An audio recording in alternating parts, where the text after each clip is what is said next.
মুসাপুরের নদী ভাঙনের ভয়াবহ চিত্রের আরও একটি নতুন ভিডিওতে আপনাকে স্বাগতম। মুসাপুরের এই এলাকার নদী ভাঙন নিয়ে আমরা আরও একটি ভিডিও প্রচার করেছিলাম। যারা দেখেননি তারা আমাদের ফেসবুক পেজ এবং ইউটিউব চ্যানেল থেকে ভিডিওটি দেখে আসবেন। তো আজকের ভিডিওটা আমরা ভিতরের অংশে কতটুকু ভেঙেছে বা কি অবস্থা সেটি আপনাদেরকে দেখানোর চেষ্টা করব। চলুন ভিডিও শুরু করা যাক। আমার পিছনে যেই ভবনটি দেখতে পাচ্ছেন নদীর গর্ভে বিলীন হয়ে গেছে, ধসে পড়েছে। মূলত এটি একটি তিনতলা ভবন, দেয়ালঘর। তো নদীর গর্ভে শুধু এই ভবনটি না, এখানে প্রায় অর্ধ শতাধিক কিংবা তারও অধিক ঘর বসত বিটা ইতিমধ্যে নদীর গর্ভে বিলীন হয়ে গেছে।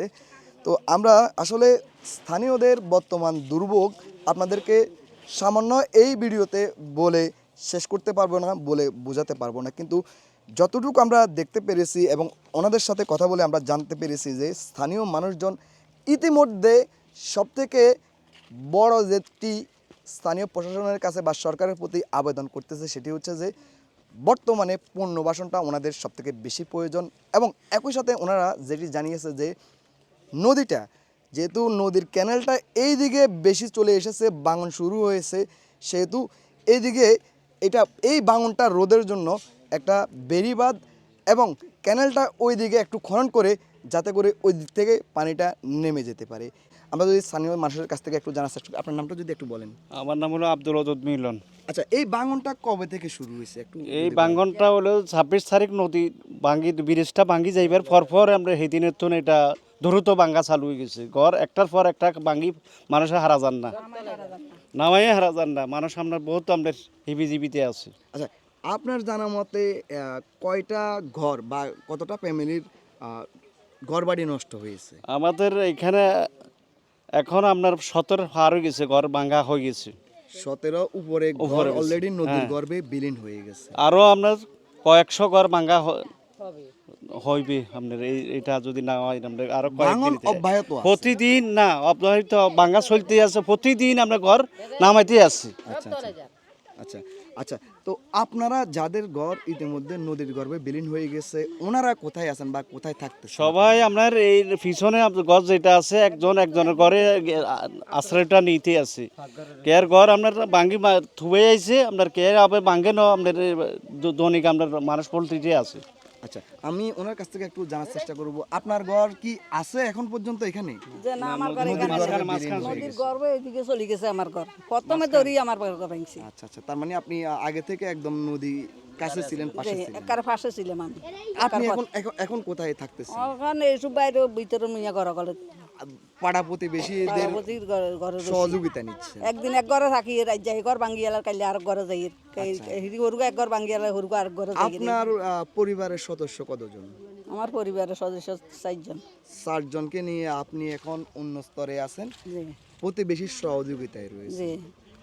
যেমনটা ওনারা আসলে বলছিলেন যে আসলে এই মুহূর্তে সবথেকে বড় বেশি প্রয়োজন ওনাদেরকে পুনর্বাসন করা। ওনাদের অবস্থান যদি আমি পিছনটা যদি আরেকবার দেখাই, তাহলে আপনার কি মনে হয় ওনারা কারো কাছে হাত পাতার মতো এইরকম মানুষ বা এইরকম ওনাদের পরিস্থিতি কি ছিল? আসলে যদি আমি আমার অবস্থান থেকে বলি, আমার কাছে মনে হয় না যে ওনারা কারো কাছে হাত পাতার মতো মানুষ, কিন্তু নদীর গর্ভে ওনাদের বসত বিটা চলে যাওয়ার কারণে ওনারা এখন অসহায়, ওনারা এখন পরবাসী হয়ে গেছে। আমি আপনাদের সহযোগিতা চাইব, স্থানীয় প্রশাসন এবং সরকারের প্রতি অনুরোধ করব, নোয়াখালী জেলার কোম্পানিগঞ্জ উপজেলার মুসাপুর ইউনিয়নের মুসাপুর ক্লোজার সংলগ্ন জনতা বাজারের 7 নম্বর ওয়ার্ডটা এইদিকে এত পরিমাণ ভাঙতেছে, এটা যেন অতি শীঘ্রই ওনাদের পুনর্বাসন এবং বেড়িবাঁধটা নির্মাণ করা হয়।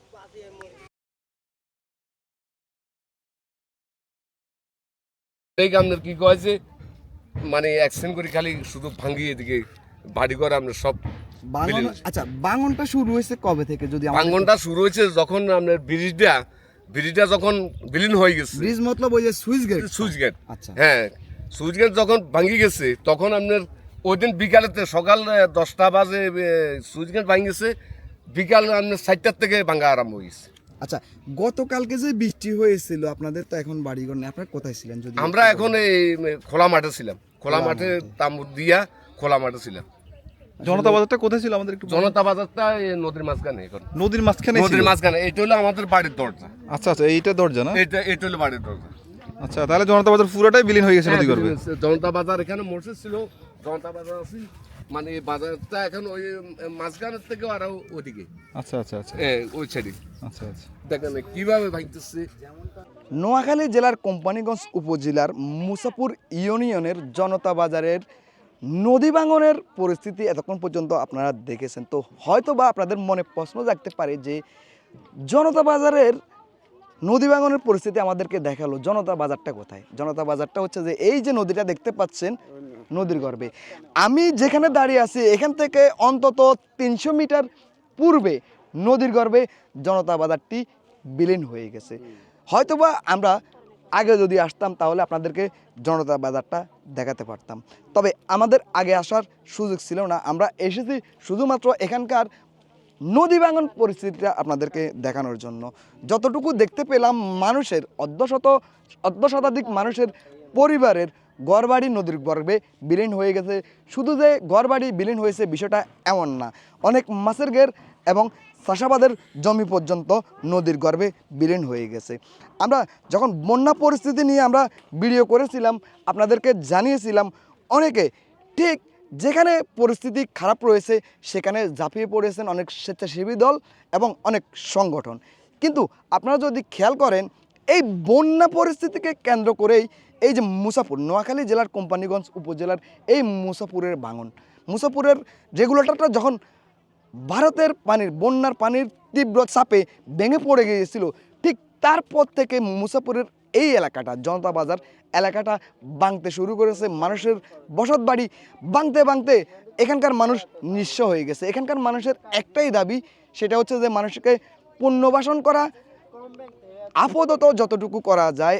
আমি আমার অবস্থান থেকে আমার স্বেচ্ছাসেবী টিম যারা রয়েছেন বা আমার ভিডিও দেখে যারা বন্যার্তদের মাঝে এগিয়ে গিয়েছেন, এখন আমি আপনাদের কাছে অনুরোধ করব অন্তত ওনাদেরকে এই মুহূর্তে একটা মাথা গুজার ঠাঁই ব্যবস্থা করে দেন, মাথা গুজার মতো একটা ব্যবস্থা করে দিবেন এবং এখানকার মানুষকে যেন আরেকটু সহযোগিতা করার জন্য স্থানীয় প্রশাসন এবং সরকারের প্রতি আবেদন জানাবো যেন নদী ভাঙনে একটা বাঁধ নির্মাণ করা হয়, জিও ব্যাগের মাধ্যমেও যেন নদী ভাঙনটা রোধ করা যায়।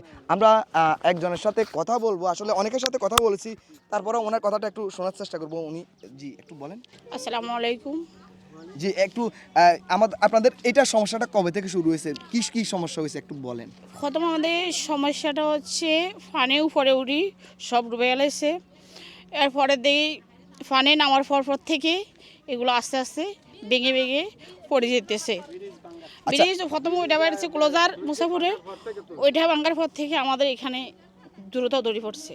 আচ্ছা, আমরা তো অনেকে বলেছে, আমরা নিজেরাও দেখেছি যে অনেক দেয়াল ঘর পর্যন্ত নদীর গর্ভে বিলীন হয়ে গেছে, অনেকের বসত ভিটা নাকি চলে গেছে। এটা আসলে কতটা পরিবার হবে যে বসত ভিটা চলে গেছে নদীর গর্ভে? 17টা উপরে বাড়ি গেছে, এরপরে বাড়ি ঘর মসজিদ এবং মাদ্রাসা দোকান পাট অনেকগুলো গেছে, বাজারটাও চলে গেছে।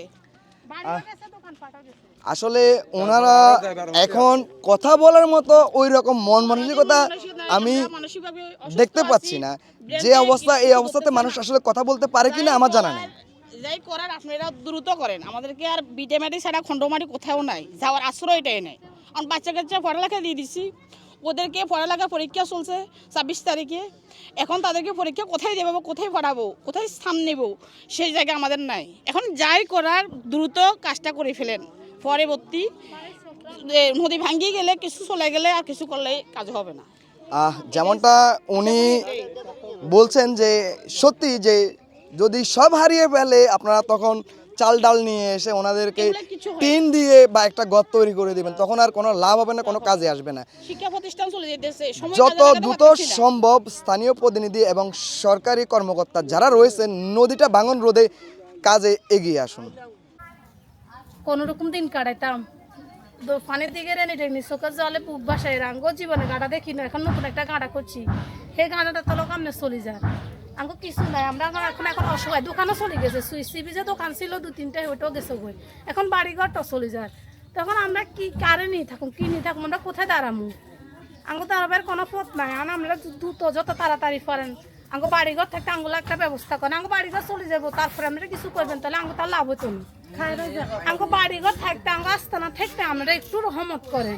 কালকে বৃষ্টির সময় মানে রাত্রে আমরা ওইখানে রাত্রে আমরা ছিলাম ওই তাম্বু তোলায়, এখন আর থাকার মতো ব্যবস্থা নাই। এখন আজকে ওই তাম্বুটাও উঠাই লেগেছি, এখানে ওই কোনোরকম মানে ছিলাম, আর গর্বিটা তো সব গেছে গা, তো আজকে এটাও তাম্বুটাও উঠে আলেছি। তো আজকে কোথায় থাকবেন এবার? এখন যদি কোথায় কারো বাড়িতে কেউ জায়গা দেয় তাহলে থাকবো আর কি। কারো ঘরে থাকবেন থাকবো আর আর কি। কি আর তো। গতকাল রাতে ঝড় তুফানে এখানে ছিলেন? এখানে ছিলাম এটা তাম্বু দিয়া রাত্রে, আর যে বৃষ্টি ঠাড়া বিজুলি হচ্ছে, জি। আরো একদিকে নদীর ভয়, বুঝলেননি, এই ভয় ভিতরে ছিলাম। আজকে আর থাকার মতো মানে আর ইয়ে নাই। এখন যদি আমাদের জন্য কিছু খাবার দাবার সব দিকে আঙ্গ অসুবিধা হয়ে গেছে, থাকার খাবার মানে একটা সব দিকে আমরা এখন খুব বিপদের মাধ্যমে আছি। আল্লাহ পাক কি করে জানি না। ওই একটু দেখেন এই যে মানে সব বিলীন হয়ে ব্যাগ যা কিছু করছি সব শেষ। আচ্ছা ঠিক আছে। এই যে পাশে একটা তাঁবু টাঙানো ঝুপড়ি ঘর বলা যায়, বা ঝুপড়ি ঘর বললে ভুল হবে, এটা ঘর না, মূলত দেখতে পাচ্ছেন কোনো রকম আশ্রয় ওনারা মাথা গুজার জন্য এই স্থানটাতে এখনও বসতভিটাতে রয়েছেন। ঘর ছিল সেটি নেই, তবে গতকাল রাতে যখন প্রচুর পরিমাণ বৃষ্টি হয়েছিল, ঠিক আসলে কি এখানে বসবাস করা যায়? এখানে কি বসবাস করার মতো কোনো পরিস্থিতি আছে? আমার কাছে তো দেখে আমি সত্যি যে হতবাক হয়ে গেছি যে এখানে আসলে বসবাস করার মতো সুযোগ নেই। তবে সবাই বলতেছে পুনর্বাসনটা সবথেকে বেশি জরুরি এই মুহূর্তে এই এলাকায়। তো আজকে আবারও বৃষ্টি হওয়ার সম্ভাবনা রয়েছে, এবং আগামী পরশু দিন, এই 2 দিন 3 দিনই বৃষ্টি হওয়ার সম্ভাবনা রয়েছে। এমতো অবস্থায় যদি স্থানীয় প্রতিনিধি, স্বেচ্ছাসেবক দল এবং সরকার যারা রয়েছেন এখানে, তারা যদি এগিয়ে না আসেন, আসলে ওনাদের একটা মিনিট একটা বছরের থেকেও ভয়ঙ্করভাবে কাটাতে হবে। আপনার নামটা যদি একটু বলেন। আমার নাম হচ্ছে যে মোহাম্মদ আব্দুর রব। মোহাম্মদ আব্দুর রব। আব্দুর রব ভাই, আপনার বাড়ির নামটা যদি বলেন, কি নাম? আমার বাড়ি মুসাপুর 7 নম্বর ওয়ার্ড, আব্দুলক সারেংবাড়ি। আব্দুলক সারেংবাড়ি। হ্যাঁ। আসলে মানুষের সাথে আমরা যে জিজ্ঞেস করব যে আপনারা কিভাবে আছেন, কিভাবে আপনাদের দিন কাটতেছে, আমাদের এটা বিবেক বাধা দিচ্ছে। পরিস্থিতি আমরা সচক্ষে দেখার পরে যে এইভাবে রয়েছে, এইভাবে জানতে চাইবো, এটা আমাদের বিবেকে বাধা দিচ্ছে। সম্পূর্ণটা আপনারা দেখলেন। তো আপনাদের অবস্থান থেকে যদি সম্ভব হয়, আপনারা কেউ যদি এই এলাকার জন্য কিছু করতে চান, অনেক স্বেচ্ছাসেবী দল আছে এগিয়ে আসার জন্য। আমি আপনাদেরকে লোকেশনটা ভাই বলেছে, আবারও বলতেছি, আপনারা ডাইরেক্ট লোকেশনে এসে ওনাদের জন্য কিছু করার চেষ্টা করবেন। আমার আজ পর্যন্ত আমি যত যাই করছি, কোথাও কোনো বিকাশ নাম্বার বা আমি ওইখানে যোগাযোগ নিজের সাথে করার জন্য আমি বলি নাই। আমি সব জায়গায় লোকেশন দিয়ে দিয়েছি, আপনারা আসার চেষ্টা করবেন। ভাইয়ের লোকেশনটা দিয়েছে, আমি এটা আপনাদেরকে পুনরায় আবার ভাইয়ের কাছ থেকে জানার চেষ্টা করি। যদি এক্সাক্ট লোকেশনটা বলেন। নোয়াখালী জেলার কোম্পানিগঞ্জ উপজেলা মুসাফর ইউনিয়নের কত নম্বর ওয়ার্ড? 7 নম্বর ওয়ার্ড, 7 নম্বর ব্লক, আব্দুলক সারেংবাড়ি। আব্দুলক সারেংবাড়ি। আমি সম্পূর্ণ ঠিকানাটা আপনাদেরকে বলে দিলাম। আপনারা যদি স্বেচ্ছাসেবী অনেক ভাই আছেন, যদি আসার আগ্রহ থাকে, ডাইরেক্ট নিজেরা এসে এখানে কাজ করতে পারবেন, ওনাদের সেবায় অংশগ্রহণ করতে পারবেন। যাই হোক, যাচ্ছি এখনকার মতো, ফিরছি অন্য একটা ভিডিও নিয়ে, অন্য একটা বিষয়ে কথা বলবো।